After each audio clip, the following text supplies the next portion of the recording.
Hello, everybody. This short video is a follow-up on a guest lecture I was invited to recently give for Rossana Guttilla's introductory management course at the University of Exeter, where we ran out of time in a very positive way because there were too many questions to be answered in that half hour that we had scheduled. So this video will be a follow-up on those questions, and I will go one by one and see how we can actually use them in order to understand those topics of responsible management just a little bit more deeply. Here we go. So first of all, there is the question by Elliot. Will big profit maximizing companies be able to adapt to professional management and be ethical, or will they have to change their business objective? Well, it really depends on what kind of company it is, because there might be profit maximizing companies which are actually contributing to social and environmental well-being overall, and they might not have to make that many changes after all. But then there will be others which have a core business that actually just doesn't fit there. And the good thing there is really, if you are a practicing manager and you want to be a professional manager, you don't depend on that company. You can move somewhere else. Well, vote with your feet and search for a company that's open for transformation, or maybe that already has transformed. And then Dylan is saying, the preface you speak about the decision to change the book title from the first edition by removing the adjective responsible, as ethics, responsibility, and sustainability are becoming commonplace in management. Well, yes. The question there, I think, is that comes at the end is what kind of adjective should we use? And my answer there is actually don't use any.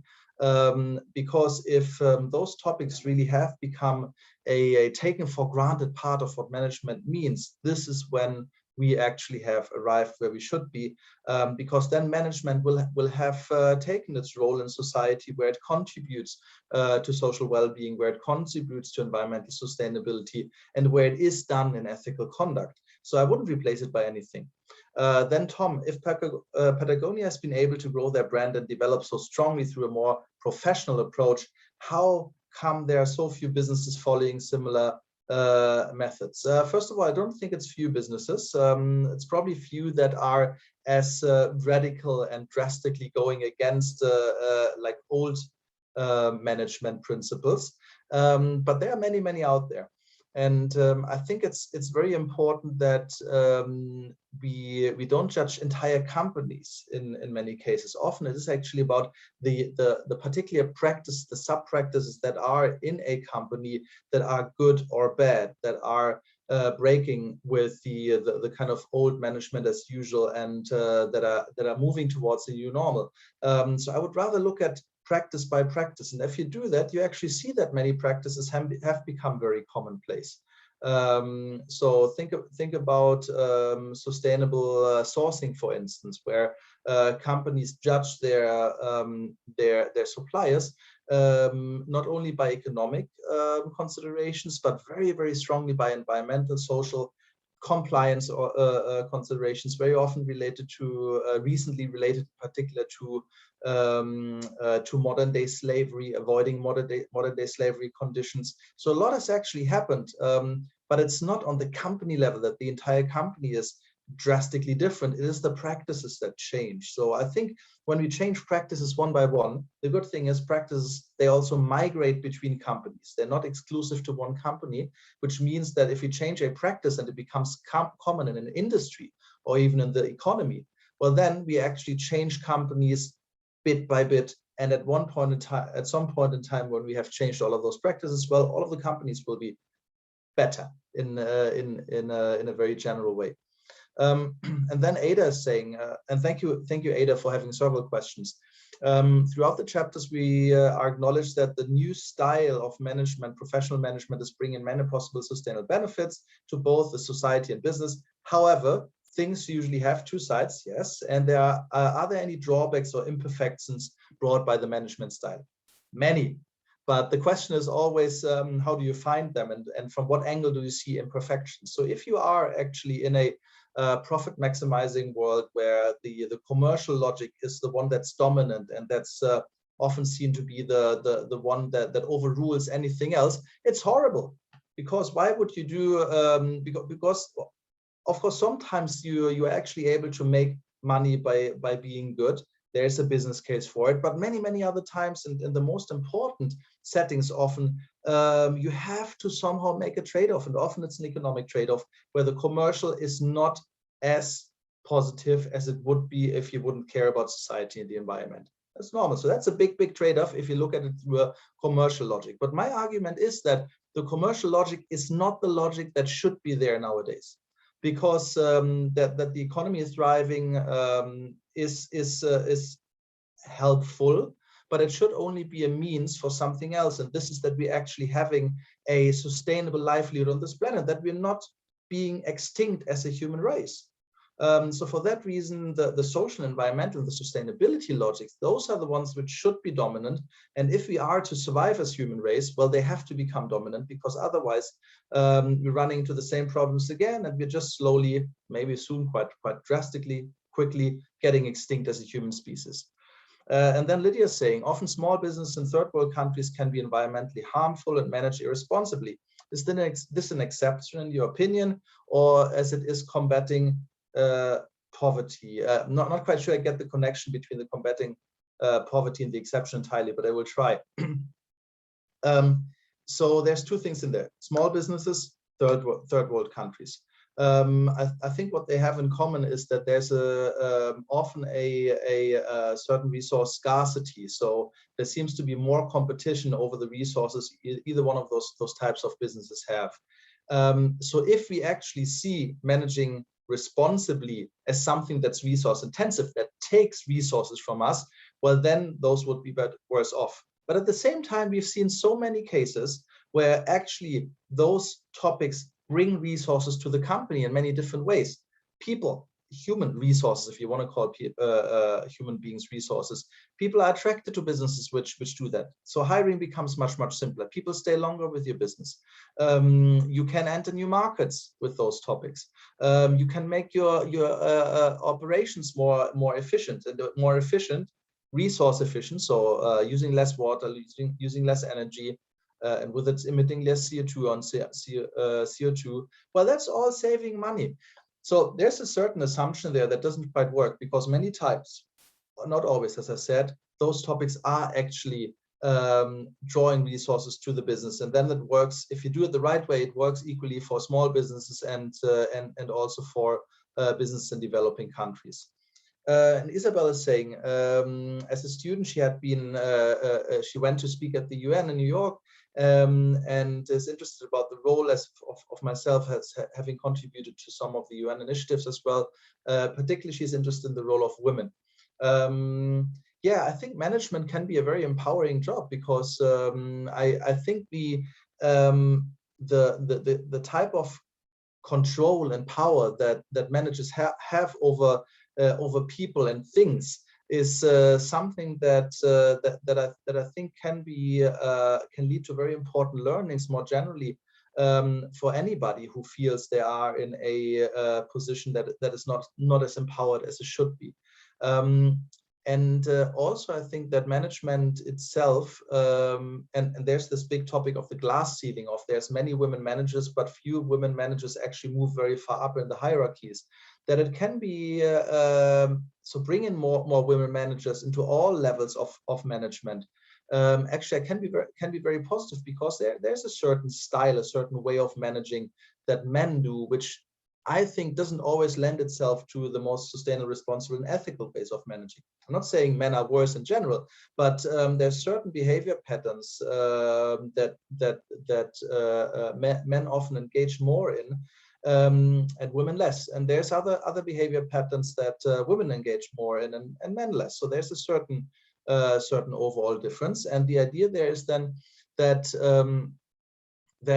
actually management overall could change. And interestingly, most of the people I get to know who are working in sustainability or responsibility or compliance management positions are actually women. The people studying specialized masters on those topics are often women. So there seems something that draws women to those fields as well. And there goes Ada again. So Ada is saying that professional management creates a better future for all parties. And then she also says economics is about incentives. So if the business can thrive without being unprofessional, what would be incentives to encourage business to be professional instead of just well-behaved unprofessional? Very good point. So I have had a very interesting discussion on LinkedIn the other day about incentives, where somebody told me, okay, well, yeah, but we also need the right incentives to do those things. So why don't you give people some kind of goodie, maybe in a financial form, so that they do it? That would be all much better. And that often I see how incentives are powerful, but on the other hand, it frustrates me incredibly, because how is it possible that we need to give you a goodie in order to ensure your own survival? I think by now everybody should have understood that being unsustainable particularly is something that threatens all of us. So I'm not quite sure how many more catastrophes and people have to die and ecosystems have to be destroyed to understand that we don't need a couple of goodies in order to do our bit. But still we don't do it, and I include myself there. So it's something that leaves me quite frustrated about human race quite frequently. Then Hannah is saying, so reference to division of labor and manufacturing and management of workers. What would I think about the technological advancement and automation, particularly in the manufacturing sector? I mean, going all the way to the extreme, there's this utopia, or maybe some people might call it a dystopia, where actually machines do all the work, and human beings are basically paid a wage just for living, not for working necessarily. So I think what's going to happen lies somewhere in between, probably. I think we will be able to free ourselves to some degree from excessive work. So I think shorter working days or weeks as well. I think there's some countries which already have started the 4 days work week for similar reasons. That will be something that's going to come. So the question then there is also how work is important for our understanding our identity, who we think we are ourselves, because an extreme version of that would be if some of you have seen the WALL-E Disney or Disney Pixar movie, WALL-E, where actually people are all cared for by machines, and they just sit in chairs and don't do anything, and basically all look the same and are not really able to find their own identity anymore. So a lot of the of who we are as people, it comes from what we do. So I think that's something to consider there as well. So once again, incentives by Tom. Will incentives for managers change from short-run profit to long-run sustainable goals in the future? If so, when? I don't think entirely. There will always be a little bit of everything around, but we have seen very interesting signs. So for instance, Paul Polman at Unilever at some point in time moved away from quarterly reporting. So quarterly being being judged on your performance, because he said, well, this is exactly the opposite incentive that you're giving to people from what you should be giving them if they should act sustainably for the long run. But also when I was doing my research at Tesco, for instance, they introduced incentives for personal KPIs, key performance indicators, for many of the sustainability and responsibility topics, which went along with their commercial KPIs, which were in parallel with them. So it is already happening. And the question is, how quickly is this going to accelerate? Valentina, what's your opinion about Muhammad Yunus' idea of no loss revenue type of businesses, in which money doesn't have to leave the organization, but rather circulates around? Yes, I think that's a viable idea. I mean, per definition, it is viable because it is a sustainable circulation of economic resources, and we know that there are many not-for-profit organizations out there which do exactly this. The question there is then, when do you define yourself as a business, or rather for-profit business, and when do you define yourself as a organization that's for a certain purpose, rather for profit, first of all? Now, I think most organizations should actually move to a for-purpose type of organizing and business model, because then that's where we get professional management. That's where we see this organization exists in order to do this or that social or environmental good, or to provide this or that essential service to society.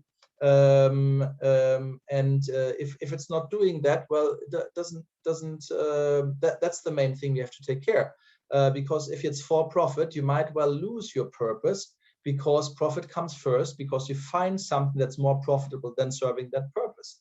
So for that reason, I think it's not only a viable move, it's a very important move. We already see this. So if you think about the large number of organizations that actually certify themselves as organizations that are for social, that are being run for social good, I think it's happening quite considerably at the moment. And then Penelope is saying fundamentals of professional management, doing what's right, done right. So that seems to rely on good ethics.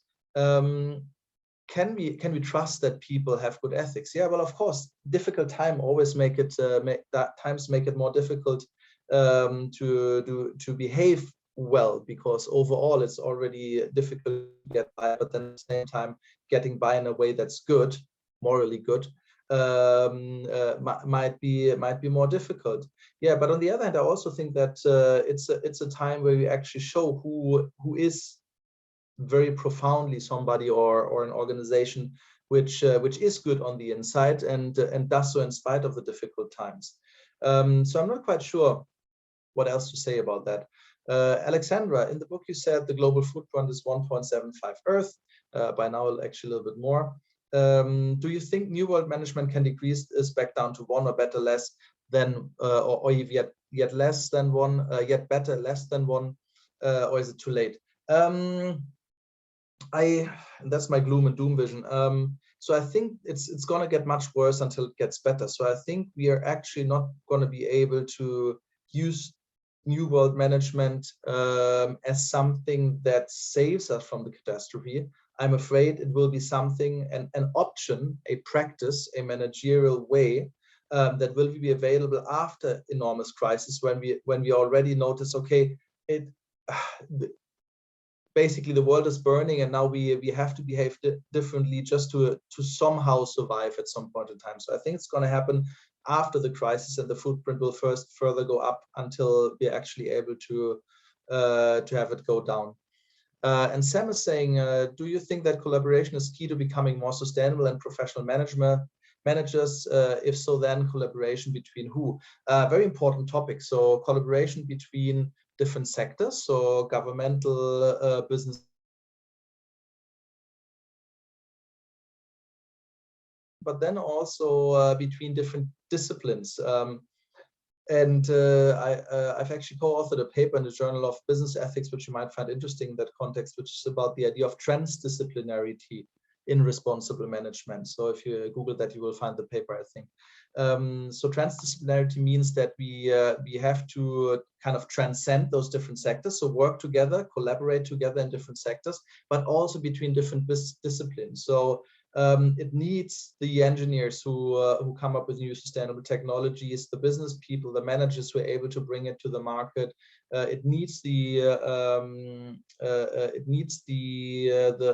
social workers on the ground actually working with people in communities, for instance, to adopt those technologies. So there needs to be a lot of collaboration in order to get this done.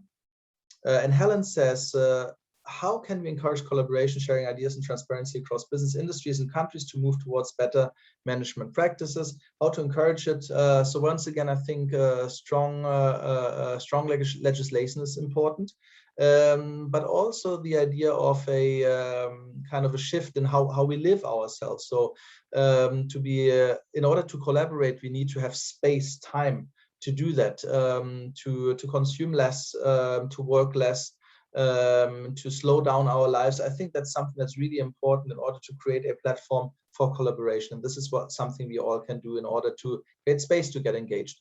And Penelope is saying, do you think that the global pandemic was an opportunity for the revolutionary economic change, referenced as the solution to our forewarned global downfall? I think it was an opportunity. I don't think we have used it very well. I think it has been a dress rehearsal as well. I think probably around every 5 years now we will have a similar crisis, not necessarily health pandemic, but climate change induced extreme weather conditions are already creating global disruptions. Biodiversity collapse appears to be next, which would have drastic consequences for our food system. And well, there's about another dozen or 20 other potential crises looming on the horizon. So I think we can actually gradually learn how to mitigate and avoid future crises by running into one of those unfortunately, probably every 5 years from now on. And then Hossam is saying, my opinion on the issue of management taking care of the environment is that it's just to attract more investors and more customers that thinks this company is going green. Yes, I'm sure that's something that's happening. On the other hand, I just want to entirely ignore it and forget about it, because even if it's for that purpose, well, actually a company is taking more care of the environment than they would have otherwise. But still, I mean, it is problematic, because that means you're still in the old commercial for-profit paradigm, which basically kills us as the human race in many different ways. What changes are we seeing? Is he asking? What are we seeing? So I think overall there's a big move across the board in companies that those topics are seen as legitimate. And something that a company has to do, that's taken for granted. On the other hand, still there's a lot of evasion going on, similar to what I think Hossam was saying up there, to do it for the wrong reason, to do it just a little bit, to do just a little bit of greenwashing and so on. But I think this it's an inescapable reality for companies, and whenever there is one of those, companies and business management has been quite able and quick in adjusting to it in a way that actually goes quite deep. So I think there are positive signs. And then Valentina's coming in again. Where do you think the problem to the mess we are in lies primarily? Citizens, companies, governments? Everywhere. I'm typically getting more angry at ourselves as citizens, because it's just very easy to see how your neighbor or yourself or your family members or your friends are still behaving as if we were living on an infinite planet.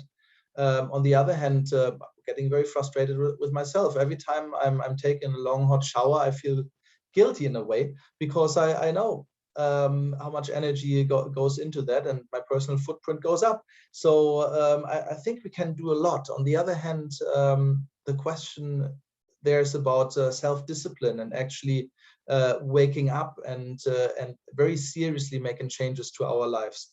And then there's Sava. So failure rate among managers, she says, is 75%. I'm not quite sure what failure rate means here. So zero or negative contribution to the company, and I'm not quite sure what the contribution is either. So that might be interesting to figure out together in the chat as well.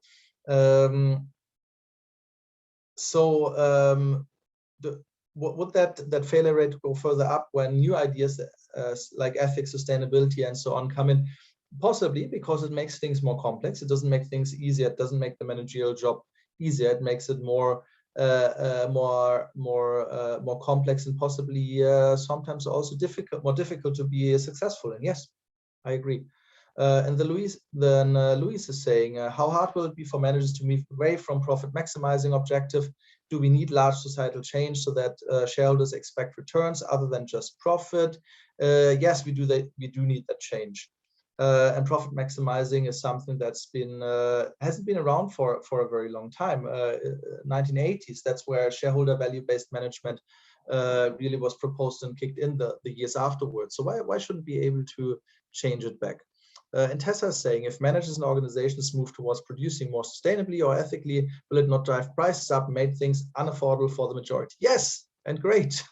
So sorry for that kind of a little bit sarcastic answer there, but the issue is that almost everything we are buying is too cheap, because it does not include the environmental and social costs of providing those goods and services.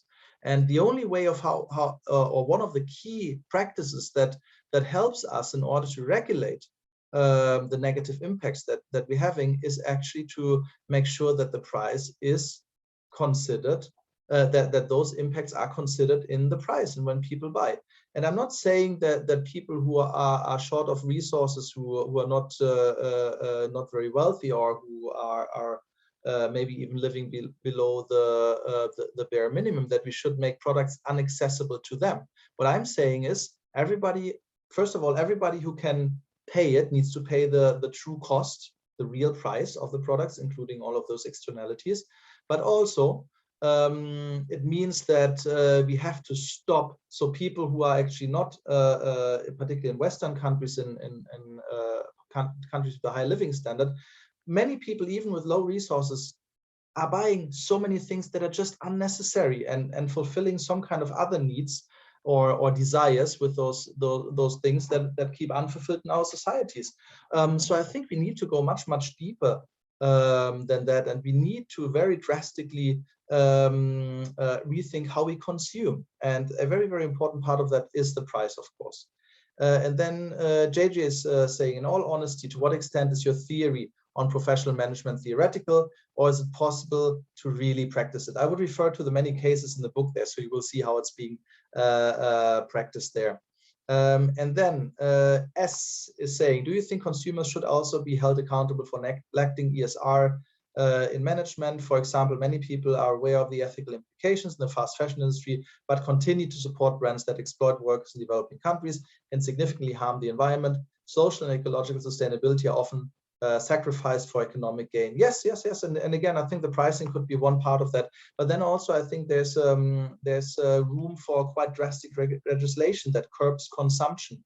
I mean, I don't want us necessarily to go into an old school socialist system, but reducing the amount of different things that we have, or the number of things we have to fulfill our same need, might be one of the necessary moves that makes our society sustainable. Ted, do you think that management techniques vary a lot between developed and less developed countries? Is old world management more present in poorer nations? Once again, I think it could be. And I'm not sure. I don't think it's because the techniques are not available, because I know many people from varieties of economic contexts in different countries doing the very same things. The techniques are available, but I think probably the governmental regulations and how they're enforced might be different. And also the pressures, the economic pressures to do things that we know that are not good, although the technique would be there to do it better, might be much stronger. And then Rodriguez saying, to what extent can a manager with a focus on ESR still seek profit maximization and growth of the firm? So the manager can, not every company can or should. So if you're a manager in a company that actually has a positive impact, so maybe a company that's restorative, environmentally restorative, or that creates a social good, let them grow, great, until all of those social and environmental needs are fulfilled. But on the other hand, if it's a company that has a negative impact, or varieties of negative impacts, well, then profit maximization and growth, exactly the wrong thing. So this is really about ideal size. It's not about always growing. Growth is always good or growth is always bad. It is about, who are you as an organization? What's your impact? And how big should you be? And maybe you shouldn't even be there at all. Or maybe you should be huge, but that's really a one-by-one consideration. Karim, how will management have to change, adapt after the COVID pandemic and the new ecological values and restrictions which recently gain importance?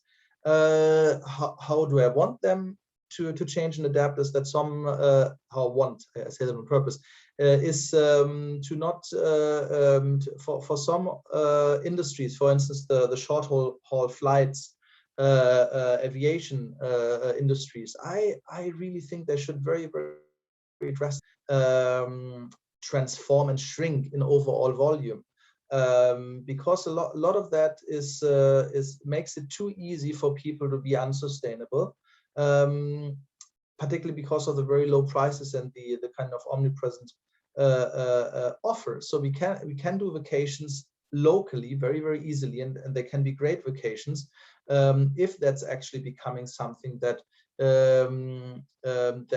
that is similar in cost to going somewhere abroad and and emitting large amounts of CO2 while using the plane. So that's an example that I always think of when I get questions like the one you have here. So there need to be some shrinking for some industries, I think. And then Penelope is coming in again. You state in your list of attacked underlying assumptions that humans are egoistic and therefore competitive, and have opposite with that. We are more commonly social, collaborative, and caring. But you could then comment that those who are egoistic and competitive overpower the caring ones. Yes. And I think, unfortunately, that's often what's happening, that until the monks are, the people among us are actively resisting, and that's happening right now in many different ways. So think about the Occupy Wall Street movement a couple of years, well, almost a decade ago now. Think about the Extinction Rebellion movement, which has grown huge. Think about Fridays for the Future. So that resistance is coming up at the moment, and that's really, really important. I can encourage all of you to participate.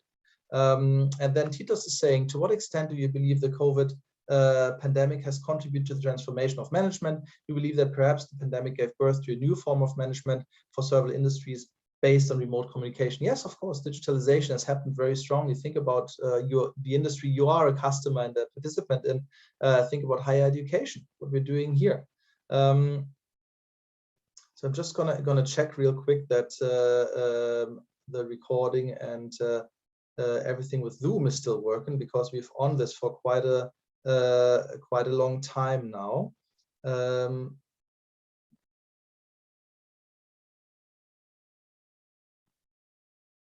Good, seems to be all working. So let's go on. We still have a couple of more to go. Henry, how can you prove that a organization is authentic in their ERS practices? Very difficult to prove, really, unless you're on the inside of the firm. And then again, it's hard to judge the entire organization. So I would actually look at individual practices, because there you can hone in, you can go much, much deeper.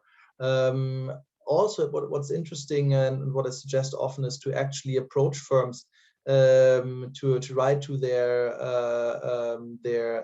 engagement platforms, and often that happens on social media as well, and to ask very specific, very concrete questions about things that you don't quite believe or that you find important to know.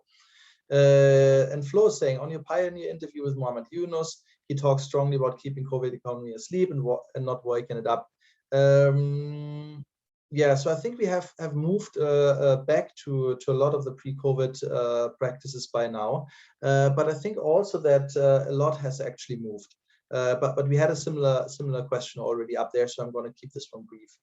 Freddie, how do you think old world management can change, or do you think they will never change? So I think there always will be some old world management around, but the important thing is to what proportion is that the management.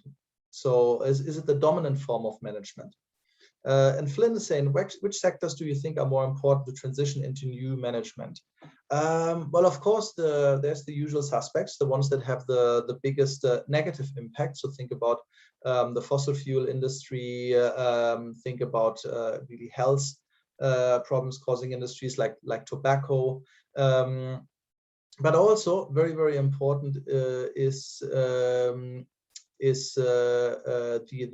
kind of the foundation of small and medium-sized enterprises we have in every country. So not necessarily just in terms of industries that needs to transform, but also typical types of organizations that need to transform. So are there any companies that have stood out to you as having the new modern or the new normal? I understand management probably.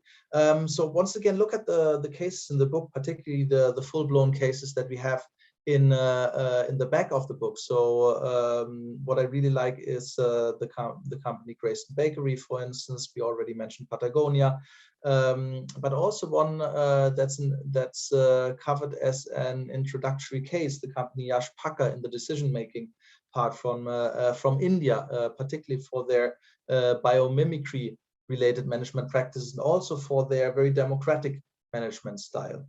Logan is saying, the way you talk about management makes it sound very fixed and inflexible. Do you think smaller scale operations, it can be more flexible? Yes, it can, but also larger organizations can have very flexible democratic management. Have a look at the case of Allsafe in Germany, for instance, which is the introductory case for the strategizing chapter. Matthew, what do you think is the most pressing issue created by the world of business and management that is impacting our planet and society as a whole? And what do you believe is the solution to the issue? So I think there's a number of issues coming out of the managerial and business growth paradigm. We always need more market share, more products, more revenues, more profit, and so on. So I think that leads to a large variety of issues which are quite literally suffocating us on a finite planet. So including more waste, including more emissions causing climate change, including more consumption, implying that we have less time and less energy left because we're always just running after our consumption, having enough money to consume and caring too much about the things we consume. That doesn't leave enough time to actually address the problems we have. So I think that growth paradigm is one of the most problematic ones. And Danielle is saying, would you find yourself for or against Friedman's argument based on managers only care about making money or profit? Very, very much against. It's an old illusion that was meant to make management very, very simple, while management is not a simple job. Go about 50 years earlier than Friedman with people like Mary Parker Follett, some people call her the prophet of management, making a case for management being a very complex but very important basic role in society that helps us to get the necessary goods and services that we need to function as a society. So that's how complex management is. It is not as simple as just running after money or profit. It's a crime. What Friedman and colleagues did there. Ignacio, do you believe that stronger legislation will just prevent smaller businesses from being able to start off or continue operations? For instance, the ones that are not able to source sustainable materials. I think it's never a case of you're not able to. I think it's always a case of how can you do that. So I think the point there is to support businesses which are not as resource intensive or not as resource rich, to actually access the know-how and the techniques to do it. They are out there. And Henry is saying, don't you believe that companies such as Bulldog are actually somehow at odds with the professional management because they're an alcohol company and harming health and well-being in society? So we had in the course, in the discussion that we had last time, we had a little bit of an interesting exchange about how alcohol also is a cultural good if it's used in a certain way, and certain cultural practices which might be important are sustained or centered on some kind of alcoholic beverages. So it's a tricky topic, really. Overall, I think if you were asking me if it's rather an alcoholic beverages company that should do poorly economically, or if it should be a let's say like a sustainable transportation company, I clearly would say let's go the alcoholic beverage company broke and let's support the sustainable transportation company. But overall, it's really hard to make overall judgments of saying, okay, so this is a bad and this is a good company. I think we have to take a more nuanced view on that. Once again, Milton Friedman, we had an answer to that up there already. And then Paris, as management evolves, how important do you think adaptability will become? Previously, managers were employed for efficiency and profit development only. Do you think newer values of flexibility, adaptability, and delegation could ever replace the original principles? Could they? Yeah, they could. I mean, rationally, there's nothing that would keep them from doing that. Will they? I'm not entirely sure about it. When will they? As mentioned before, I think it will happen once we have lived through a couple of decades of really, really horrible environmental and social crisis, leading to some kind of new world order, better or worse, I'm not sure, which then restarts what we're doing in order to not run into the same kind of problems once again. I think that's when it would happen.